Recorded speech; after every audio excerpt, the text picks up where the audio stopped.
Welcome to Inside My Kitchen. I'm Sasha Lyon, the executive chef of Delphine restaurant, the W Hollywood Hotel. And today we're going to be playing around with some oysters. We're making a hot preparation, a cold preparation. Really excited, so let's go. Today we're making fried oysters with frise bacon slaw. So we're going to use, we have some beautiful James River oysters from Virginia. Really nice. They're a little bit larger of an oyster, an Atlantic oyster. A little bit larger, more plump, so they're going to fry better. If you use really small oysters, like maybe Kumamoto or Malpec, they're really going to shrivel up, and there's not going to be a lot of meat left to chew on. So we have our oysters we've shucked. We've soaked them in a little bit of milk, and we have some seasoned flour, which is just any type of seasoning you like to use, but we use paprika, cayenne pepper, cumin, coriander, some garlic powder, onion powder, all that, a little bit of salt and pepper.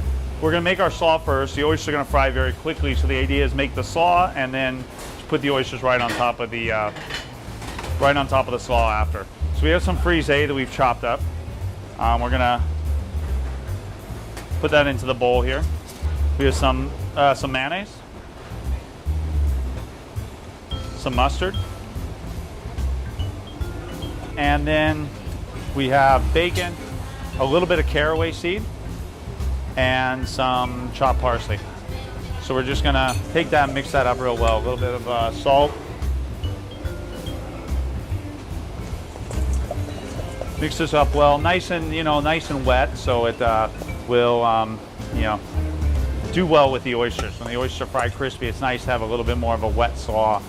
Very mayonnaise-y, rich, a little bit of bite from the Dijon mustard, and that saltiness to enhance the brininess, with saltiness from the bacon to enhance the brininess of the oysters. I think it could use a little bit more bacon. We'll mix that up, and we'll just set that on the side. And then we have our oysters. I'm going to take out each individual oyster and lay them into the flour. And the oysters, the fresher the oysters, the more freshly shucked the oysters are before you cook them, the better off. But if they have to sit for an hour or so, that's all right as well. They're just going to start to lose some of their mass over a period of time. So just drop these oysters in here. We'll do maybe nine oysters. That's a nice number. So we're just going to get these nicely coated in our seasoned flour, and we'll take them to the fryer. So we're just going to take the oysters, let them sit in the flour a couple minutes to just get nice and coated. It's important that they're coated well, so we're just going to move them around a little bit, and we're going to dump them into our strainer, any type of fryer basket, whatever you're going to use. Dump them in there and really shake off all the excess flour.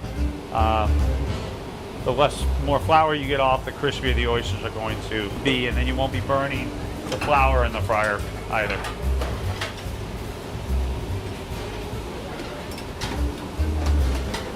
Drop those in and give them a little bit of a shake.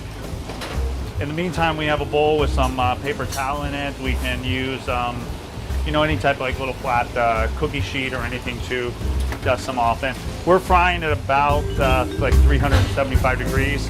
It's nice to be at a high temperature so they crisp quickly without overcooking the oysters.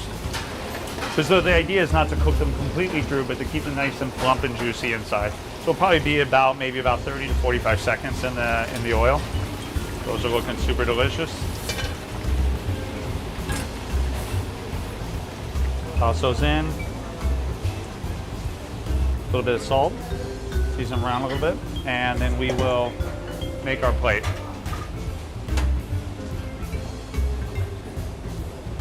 Nice shared appetizer. We're just gonna pile our oysters up.